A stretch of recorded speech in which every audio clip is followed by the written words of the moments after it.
Muito boa tarde, bom dia, boa noite, conforme a hora que nos estiverem a ouvir.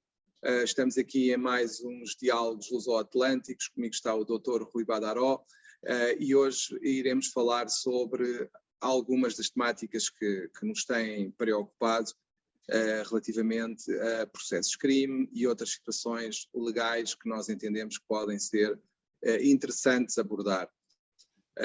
Começando já por uma das questões que eu penso que é importante que todos analisemos, tem a ver com a existência de criminosos bons e de criminosos maus. Em Portugal, Rui, eu penso que já teremos falado sobre isto, existiu uma situação de acesso ilegítimo a computadores, em que a pessoa que teve esse acesso foi, diria eu, popularizada mediaticamente porque teria descoberto situações criminalmente relevantes. A questão que se coloca nestas situações tem muito a ver com algo que a ordem jurídica tem que ponderar, que é se nós queremos que qualquer cidadão, por ter a suspeita da prática de um crime por determinada pessoa, poderá intrometer-se ilegalmente em casa dessa pessoa ou no seu computador, que para mim vai dar quase ao mesmo. Se faz sentido que alguém que desconfie que outrem pratica um crime se pode substituir às autoridades e fazer investigação por conta própria, como se fosse um detetive, e aceder ilegitimamente, por exemplo, ao teu computador, ao meu computador, só porque acha que nós os dois poderemos ter praticado atos criminosos e poderá descobrir indícios dessa prática nos nossos computadores. No fundo, o que eu me pergunto é se nós todos podemos ser detetives e andar por aí a espiar outros por força de suspeitas que tenhamos e armados em justiceiros, andamos aqui todos, qual mascarilha, qual zorro, à procura dos criminosos que para aí andam escondidos e a roubar os pobres, e nós iremos fazer a justiça por as nossas próprias mãos. Esta é uma questão que para mim é muito relevante porque não pode, penso eu, haver uma diferença entre criminosos bons e criminosos maus. Caso contrário, temos uma lei que poderá ter uma aplicação para uns e uma aplicação para outros. No fundo, quanto a mim, a questão que se coloca aqui é se tu quererias que alguém entrasse no teu computador e começasse a espiolhar e a ver o que lá tinhas, porque achava que tu tinhas praticado um crime. Parece-me que se fosse o nosso computador, se fosse o computador daquelas pessoas que glorificam como um criminoso bom, se calhar já não achariam a mesma graça se fosse com elas do que quando veem um poderoso ou alguém mediaticamente relevante a ser investigado. A pergunta é, fará sentido aceitar estes acessos ilegítimos? Devemos criar leis de exceção para situações em que alguém acha que pode ser um bom detetive e descobrir ilegalidades no computador do vizinho, por exemplo? Será que eu posso entrar no computador do meu vizinho porque acho que ele é criminoso? Será que eu me posso substituir em Portugal, por exemplo, à polícia judiciária e fazer investigação por conta própria? Tenho muitas dúvidas sobre isto. No fundo, tenho muitas dúvidas que todos nós possamos dar largas ao detetive que há entre nós e que há dentro de cada um de nós, porque todos nós vimos filmes de detetives, Agatha Christie e outros, mas daí até podermos ser Poirot, parece-me que vai uma grande distância. Não sei o que pensas sobre isto, Rui, mas esta era uma das temáticas que eu tinha para hoje. Parece-me, João, que dentro do cenário que me colocaste, a cada dia que passa neste mundo disruptivo, altamente tecnológico, que as pessoas se tornaram efetivamente vigilantes, no melhor sentido de Batman, tá? Como se todas pudessem efetivamente investigar, simplesmente por quaisquer razões, entenderem que fulano, o vizinho, o Beltrano, pessoa que cruzou a rua, possam ter praticado os crimes. Isso não subsiste à melhor teoria jurídica, pois afasta-se do direito, João, claramente você permitir que todo e qualquer cidadão haja por conta própria, a bel prazer, do jeito que entender necessário, e tome providências para realizar investigações simplesmente porque entende que seu vizinho ou outrem tenha praticado um crime que, por vezes, não cometeu. Beira, confesso, algo lombrosiano, né, por óbvio, né, fazendo uma comparação por analogia, né, e isso assusta-me bastante. Aqui no Brasil, já tivemos situações nesse sentido, e situações nesse sentido, notadamente com relação a crimes digitais. E a preocupação vem justamente do fato, João, que ao você permitir ou aceitar esse tipo de postura, nós estaremos, reitero, nos afastando do direito e, para ser preciso, do justo, do que é justiça. Eu penso que, no fundo, a questão é se podemos dar largas ao Batman que há em nós. No fundo, é isso que está em causa, porque ao aceitarmos este tipo de comportamentos como lícito, ou pelo menos glorificado socialmente, estamos de alguma forma a normalizá-lo socialmente. E ao normalizar este tipo de comportamentos, parece-me que terá que haver, das duas uma, ou uma repressão pura e dura, e não havendo os criminosos tratados de uma forma e os criminosos tratados de outra forma, ou então teremos que adaptar a legislação às situações. Para além disso, João, parece que é algo de roteiro de filme de cinema, né? Literalmente isso, como você bem disse. Ao normalizar isso, essa situação por parte da sociedade, ou mesmo da imprensa, né, da mídia, e não estou a criticar a imprensa e seu papel perante a sociedade, mas ao normalizarmos uma situação dessas, nós teremos um cenário que não será positivo a médio e longo prazo para a aplicação do direito posto. Isso está claro para mim.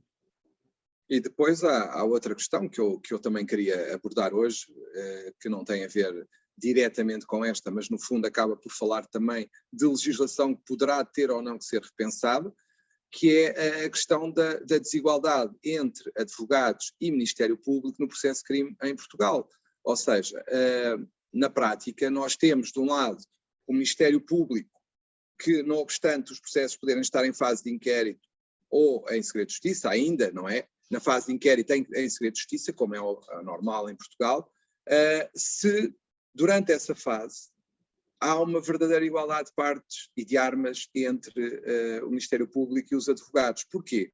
Porque na prática, em Portugal, toda a gente vê, pela forma como as notícias vão saindo nos jornais, que quando há processos mediáticos, o que acontece é que o Ministério Público ou alguém ligado ao Ministério Público deixa cirurgicamente sair, parece-me, factos para os jornais, porque é impossível eles não saírem do Ministério Público ou de outra entidade qualquer que tenha acesso ao processo para os jornais, porque se os factos estão em segredo de justiça e aparecem nos jornais, alguém tem que ter fornecido os factos, porque os jornais não têm acesso direto ao processo, como o advogado também não tem, porque está em segredo de justiça. Logo, das duas uma, ou se consegue investigar e fazer cumprir a lei do segredo de justiça, ou então, pura e simplesmente, ele tem que desaparecer para todos, porque não faz sentido que uma das partes possa, direto ou indiretamente, ir fazendo sair factos para, de alguma forma, condicionar o juízo da opinião pública sobre aquele processo, sobre aquele arguido,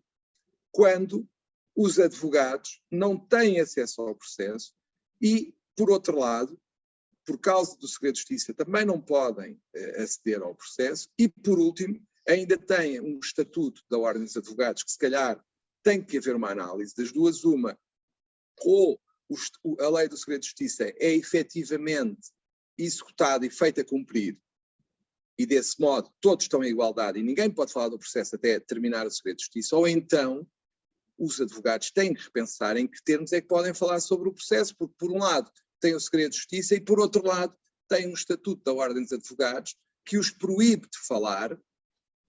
Isto não me parece justo para os advogados, sendo que naturalmente não defendo, nem pouco mais ou menos, uma irrestrita possibilidade de comunicar e de falar sobre os processos em público, mas penso que se não houver um efetivo cumprimento do segredo de justiça, se calhar a Ordem dos Advogados tem que reponderar a forma como os advogados podem falar naquelas situações em que o processo de crime é mediatizado e é alvo de fugas de informação que violam o segredo de justiça. No fundo, se não for por uma via, terá que ser por outra e terá que haver uma igualdade entre Ministério Público e advogados. Não se pode permitir que uma das partes tenha todas as possibilidades e a outra esteja, perdoa-me a expressão, espartilhada, quer pelo segredo de justiça, quer pelo Estatuto da Ordem dos Advogados, que nos impede a todos, advogados, de falar.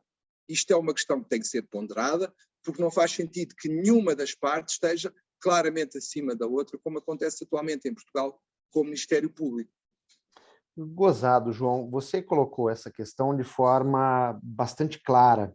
E, de certa maneira, em tese, no Brasil, há paridade de armas, entre aspas, em tese, né? É fato que, na prática, nós não observamos esta paridade. E não observamos, e essa não observância nos conduz, por vezes, a situações que beiram a ilegalidade, porque imorais já são. Não é uma nem duas, às vezes, que casos como eu poderia citar para você, casos em que as partes, magistrado e Ministério Público, se imiscuem, né, e, em tese, isso jamais deveria ocorrer. Recentemente, alguns anos atrás, no Brasil, nós tivemos indícios de que isso tenha ocorrido num caso emblemático no Brasil, que foi a Operação Lava Jato, onde o juízo responsável pelo processo orientava os membros do parquet sobre posturas a serem determinadas consoante aquilo que a defesa viesse a requerer, a apontar, a pedir. Isso é totalmente inadmissível. Aliás, como disse, para além de imoral, beira a ilegalidade.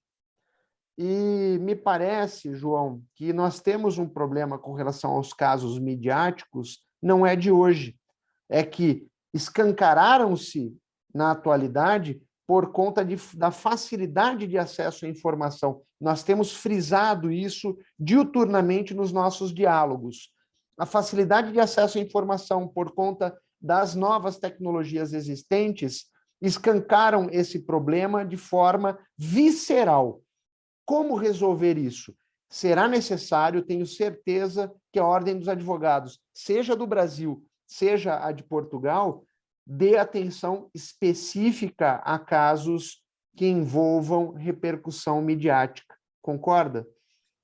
Concordo perfeitamente, até porque a questão em Portugal levanta-se e levantou-se sempre, porque todos têm consciência, parece-me, que não é a mesma coisa julgar alguém num processo mediático ou num processo não mediático. Nós sabemos que factos, por exemplo, podem não ser relevantes num processo mediático, serão relevantes num processo não mediático, ou ao contrário. Por exemplo, contavam que em Portugal, a propósito de um caso muito conhecido, o Alzheimer, no caso conhecido não foi considerado e num caso não conhecido foi considerado como situação que justificaria uma pena suspensa.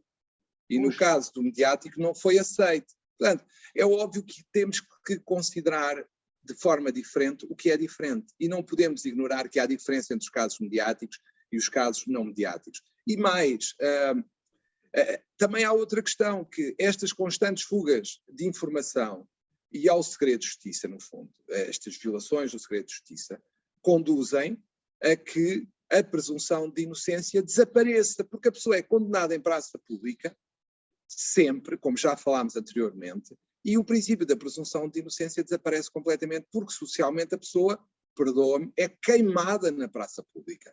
E o que é que acontece? Nós temos que, uma lei diz que o cidadão se presume inocente até ao trânsito em julgado, mas na prática, socialmente, ele tem o vexame social até sempre. Porquê? Porque uma coisa é o princípio, outra coisa é o fim, porque quando chegamos ao fim do processo já ninguém quer saber do que é que aconteceu. Ele já foi queimado na praça pública.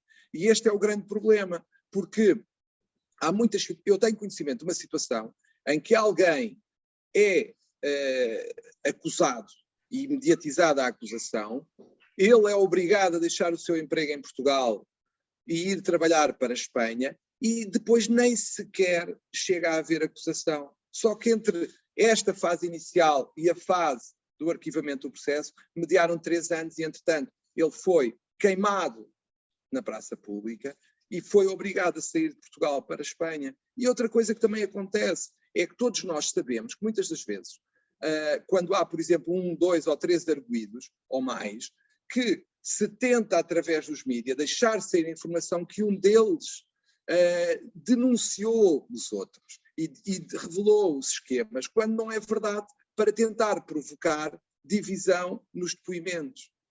Ou seja, a utilização dos mídias para provocar, eventualmente tentar provocar confissões ou a denúncia mútua, porque eles podem estar numa posição em que ninguém denuncia ninguém, mas começam a ouvir que houve um que falou, já sabemos como é que as coisas funcionam, não é?